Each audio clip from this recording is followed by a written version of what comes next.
नमस्कार, ज्ञान वैविध्य चैनल में आपका स्वागत है। आज क्लास 8 के लिए सेकंड चैप्टर द सुनामी, इस पर चर्चा करेंगे। चर्चा करने से पहले कुछ जानकारियाँ जो आइलैंड्स की जानकारी आपको वो बताऊंगी। अंडमान एंड निकोबार आइलैंड भारत और भारत के आसपास जो भारत के अधिकार में आते हैं वो आइलैंड। तो एक आइलैंड यहाँ है वह अंडमान और निकोबार। अंडमान और निकोबार ये भारत के पश्चिमी इलाके की तरफ आते हैं, समुद्र के बीच में। तो इसमें है एक कचाल आइलैंड जो अंडमान ग्रुप का ही एक हिस्सा है। इसमें क्या है, अंडमान और निकोबार के पास में छोटे छोटे और भी बहुत सारे द्वीप हैं, जैसे कचाल,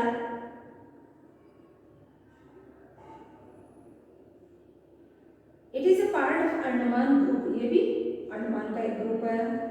non कॉबरी is a island in the Nicobar group, और नॉन कॉबरी है वो निकोबार का है। अंडमान और निकोबार दो अलग अलग द्वीप है और उनके पास में छोटे छोटे द्वीप और है।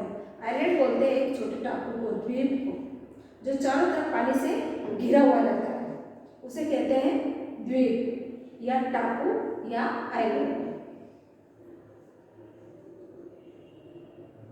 Andaman and Nicobar island are to the west of India, India के वेस्ट में है, पश्चिमी तरफ है, पश्चिम की दिशा में। The Nicobar island are to the north of Andaman island, Andaman के उत्तर में निकोबार द्वीप है।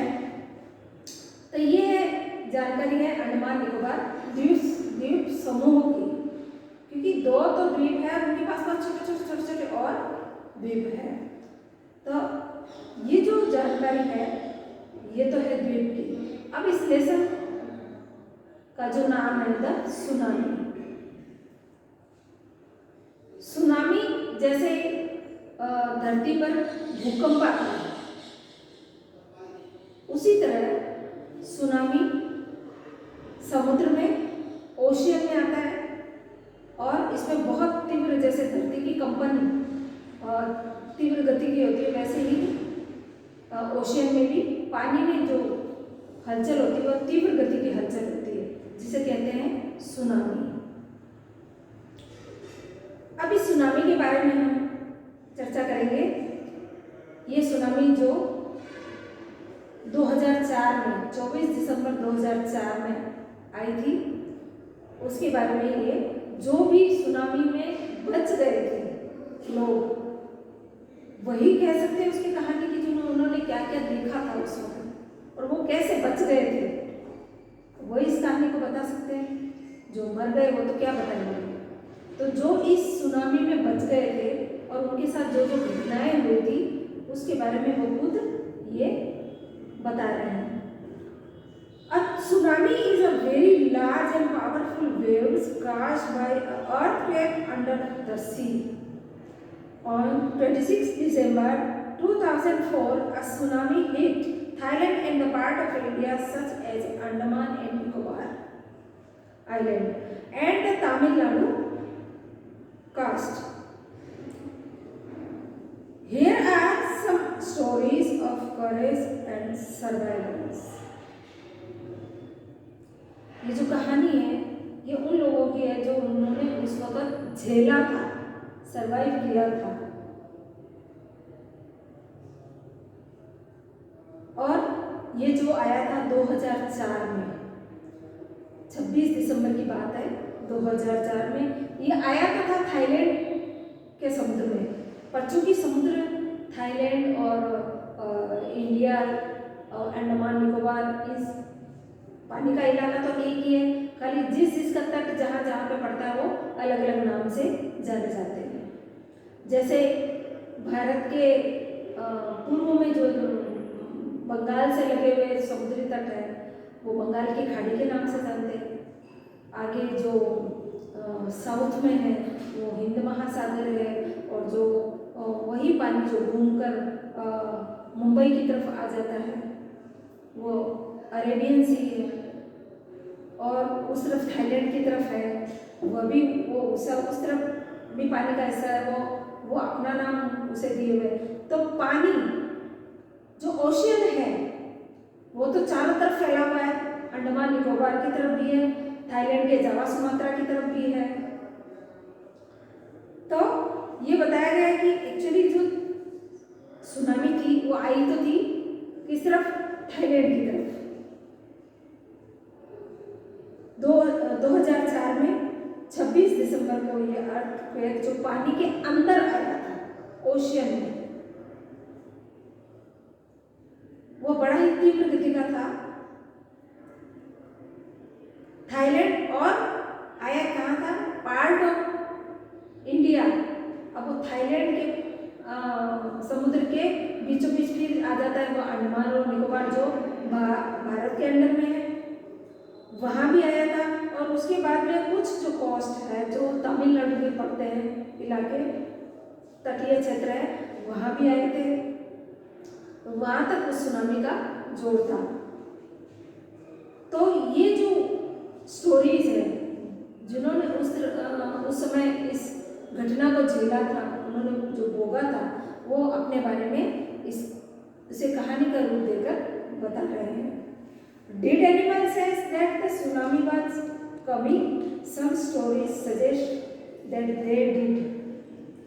ऐसा कहा जाता है कि इंसानों को जल्दी से किसी चीज़ का इतना अनुभव नहीं होता, एक जो छठी इंद्र जिसके पास होती है उसे तो फिर भी पता चल जाता है, लेकिन आम लोगों को जल्दी से इसके बारे में कुछ पता नहीं चलता। लेकिन जानवरों के बारे में ऐसा कहा जाता है कि जानवरों को इसका अनुभव बहुत पहले हो जाता है। तो यही सारी जानकारी क्या जानवरों को ये सब पता चल गया था, इसके बारे में इस सुनामी चैप्टर में दिया हुआ है। These stories are from the Andaman and Nicobar archipelago.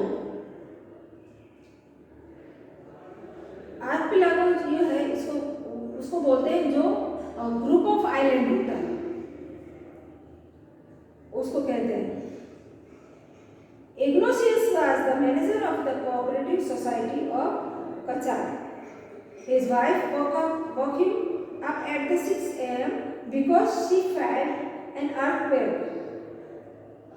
Ignatius carefully took his television, set off its table and put it down on the ground so that he would not fall and break. Then the family rushed out of the house. Ignatius जो आदमी इसमें बताया गया वह एक cooperative society का manager होता है। कोऑपरेटिव सोसाइटी वो होती है जिसमें जो सहकारिता का जो एक सोसाइटी होती है जिसमें लोन दिया जाता है, सहकारिता लोन जो छोटे छोटे अमाउंट के रूप में जो लोन दिया जाता है, उसका वो मैनेजर था। तो उसकी पत्नी ने उसको जल्दी सुबह 6 बजे उठा दिया। क्यों उठा दिया? कि उसे कुछ ऐसे लगा जैसे भूकंप से आ रहा है। तो इग्नोसियस उठा और उसने क्या किया, जल्दी से बड़ी सावधानी से अपने टेलीविजन को उठा के नीचे रख दिया, क्योंकि जब भूकंप आता है तो धरती में कंपन होती है, तीव्र गति की कंपन होती है, तो उसमें जो रखी हुई चीज़ें वो इधर उधर हिलती है और गिरकर उसका नुकसान हो जाता है। टीवी आपको पता है कि वो इलेक्ट्रॉनिक आइटम है, वो गिरने से टूट भी जाता है। तो उसने जल्दी से उस टीवी को उठाया और उसको ज़मीन पर रख दिया। और जब भी उन्हें ऐसे कंपन महसूस हुई, अर्थक्वेक के भूकंप के बारे में ऐसा लगा कि झटका महसूस हो रहा, तो सारे जल्दी से घर के बाहर निकल गए। When the tremors stopped, they saw sea rising in the chaos and confusion. 2 of his children caught hold of the hands of their mother's father and mother's brother and rushed in an opposite direction. He never saw them again. His wife was also swept away. Only the 3 other children who came with him were saved. अब उसकी family में देखिए, उसके 5 बच्चे थे और बच्चों के नाना, मदर्स फादर्स, मदर्स फादर्स का मतलब होता है नाना, मदर्स ब्रदर मतलब माँ का भाई मामा। तो उसके 2 बच्चे थे, उन्होंने एक ने हाथ पकड़ लिया अपने नाना का और एक ने हाथ पकड़ लिया अपने मामा का, और वो विपरीत दिशा में घर से निकलकर भागे। उनका कुछ भी पता नहीं चला।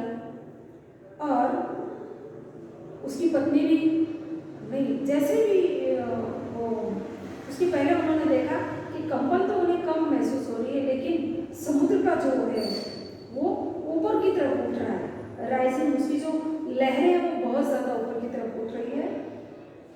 और उन्हें कुछ समझ में नहीं आ रहा था, बड़ा कंफ्यूजन हो रहा था कि ये हो क्या रहा है,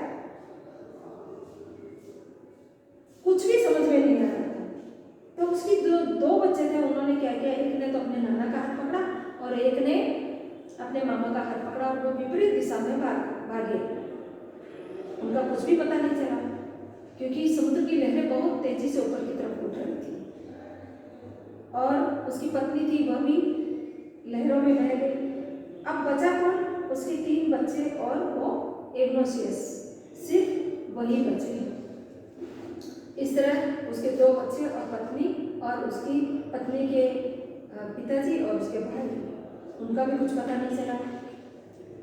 संजीव, ये तो हो गई वो फैमिली किसकी, इग्नोशियस की, जो कोऑपरेटिव सोसाइटी का मैनेजर था। अब दूसरा जो फैमिली के बारे में जो बता रहे हैं, अब वो जो बच गए तो उन्होंने अपने बारे में ये घटना बताई कि हमारे साथ ये हुआ था कि मेरे 2 बच्चे और मेरे वाइफ के जो फादर थे और उनके ब्रदर थे, उनका कुछ भी पता नहीं चला और मेरी वाइफ भी उसमें रह गई। तो 3 बच्चे और वो जो उन्हें से सब बच गया था, उन्होंने इस बारे में बताया। अब दूसरे जो है वो है Sanjeev, was a policeman, वो एक पुलिस वाला आदमी था, serving in the Katchal island of the Nicobar group of island, वो निकोबार ग्रुप ऑफ आइलैंड का रहने वाला था। ही somehow managed to save himself, उसने जैसे तैसे अपने आप को बचाया, his wife and his baby daughter from the waves. But then he heard cries for help from the wife of the John, the guest house cook. Sanjeev jumped into the water, rescued her, but they were both swept away. अब जिसने भी उन्हें देखा था तो संजीव क्या जैसे तैसे बच तो गया था, उसकी बच्ची और उसकी पत्नी उसमें बह गई थी और वो बच तो गया, लेकिन उसने किसी की आवाज़ सुनी बचाओ बचाओ। तो उसने देखा कि एक जो गेस्ट हाउस का जो रसोईया था उस जॉन, उसकी पत्नी हेल्प के लिए, सहायता के लिए बुला रही थी और जैसे ही वो पानी के अंदर कूदा और वो भी उसके साथ बह गया। 13 years old, Meghna was swept away along with her parents and 77 other people. मेघना नाम की लड़की जो 13 साल की थी, वह और उसके पेरेंट्स और उसके साथ 77 लोग भी उसमें बह गए। She spent 2 days floating in the sea.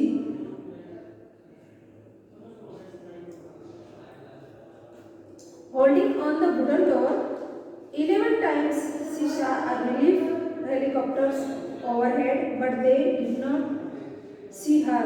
She was brought to the shore by the wave and was found walking on the seashore in a daze.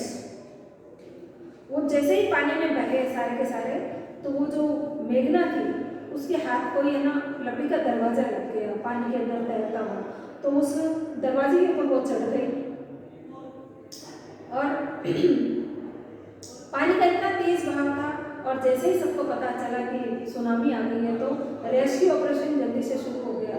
और वो बताती है कि मेरे ऊपर से कम 11 बार रेस्क्यू जो करने वाला जो हेलीकॉप्टर था कम से कम मेरे ऊपर से 11 बार निकल चुका, लेकिन मैं उसे दिखाई नहीं दी और ऐसे इस हालत में फिर वो बेहोश हो गई और वो बहती बहती और समुद्र के किनारे आकर गिर गई, और जब उसे होश आया तो वो किसी हॉस्पिटल में पाई गई।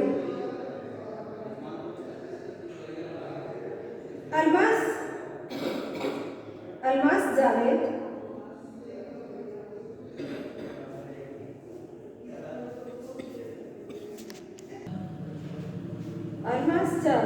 was 10 years old. She was a student of Carmel convent in Port Blair, where her father had a petrol pump. Her mother, Raila's home was in Nankowy Island. The family had gone there to celebrate Christmas. अभी एक family और किसी और family के बारे में भी बता रहे हैं। अल्मास जावेद जो 10 साल की थी,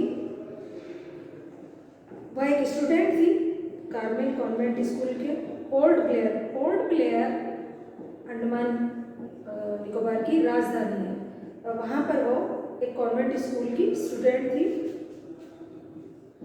उसके पापा का एक पेट्रोल पंप था। उसकी माँ राइलास जिसका वो थी नैनकोबरी आइलैंड की, और उनका जो परिवार था वो वहाँ पर क्रिसमस मनाने के लिए आया हुआ था।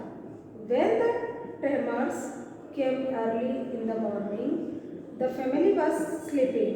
Alma's father saw a sea water rocket. He understood that the water would come rushing back with a great force. He woke everyone up and tried to rush them the safe place. जब सुबह का time था और उसका पूरा परिवार सोया हुआ था, तो अल्मास के पिता को ऐसे लगा, ऐसा महसूस हुआ जैसे समुद्र जो है वो कुछ उसकी जो पानी है वो पीछे की तरफ जा रहा है। तो उसे लगा कि जरूर कुछ होने वाला है। ऐसा तो तभी होता है कि जब पानी ज़्यादा पीछे की तरफ जाता है तो उसी फोर्स से वो आगे की तरफ भी आता है। तो उसने जल्दी सभी अपने परिवार को उठाया और बाहर निकल के सेफ प्लेस की तरफ, एक सुरक्षित जगह की तरफ चले गए। As they ran, her grandfather was hit on the head by the something and fell down. Her father rushed to help him. Then came the first giant wave that swept both of them away. जैसे वो भाग रहे थे तो उसके जो father थे वो उनको किसी चीज़ से चोट लगने से वो नीचे गिर गए। तो अल्मास के जो फादर थे वो उसको अपने पिताजी को बचाने के लिए, हेल्प करने के लिए जैसे ही रुके तो एक बड़ी सी लहर आके उन दोनों को बहाकर ले गई। Almas mother and aunt stood clinging to the leaves of a coconut tree, calling out to her. Waves uprooted the tree and they too were washed away. Almas की जो माँ थी और उसकी जो आंटी थी वो दोनों जाकर एक कोकोनट ट्री को टाइट पकड़ लेती है, लेकिन पानी की लहरों का बहाव इतना तेज, इतना फोर्स वाला होता है कि वो जो कोकोनट ट्री होता है, नारियल का पेड़, वह भी उखड़ जाता है, उसके साथ ही वो दोनों बह जाती है। Almost saw a log of wood floating. She climbed onto it. Then she fainted. When she woke up, she was in a hospital of Kamrota, from where she was brought to a Port Blair. जो अल्मास थी वो पानी में बहती उसे एक लकड़ी का बड़ा सा कुंदा दिखाई दिया और वो उसके ऊपर चढ़ गई और वह बहुत ही घबरा गई और उस घबराहट में उसे वो बेहोशी आ गई। जब उसे होश आया तो वो कामरोटा के एक हॉस्पिटल में था, हॉस्पिटल में पहुंच गई जो पोर्ट ब्लेयर में था। The little girl does not want to talk about incident with anyone. She is still traumatized. Traumatized का मतलब होता है बहुत ही सदमे में आना। तो वो इतना उसको जोर का सदमा लग गया क्योंकि उसने जो कुछ देखा था नज़ारा, जिसमें उसके पिता और दादा बह गए, उसकी माँ और आंट बह गई, किस तरह वो बहती बहती एक लकड़ी के कुंदे को पकड़ लिया, उस पर चढ़ गई। छोटी तो थी और घबराहट के मारे वो बेहोश हो गई, लेकिन वो बच गई और कामरोटा के एक हॉस्पिटल में उसे पहुंचाया गया जो कि पोर्ट ब्लेयर में था। और जब वो होश में आई तो वो किसी से भी ये जो एक्सीडेंट था उसके बारे में बताना नहीं चाहती थी, क्योंकि वो बहुत ही सदमे में हो गई थी। इस तरह ये चैप्टर का फर्स्ट पार्ट कंप्लीट हुआ। धन्यवाद।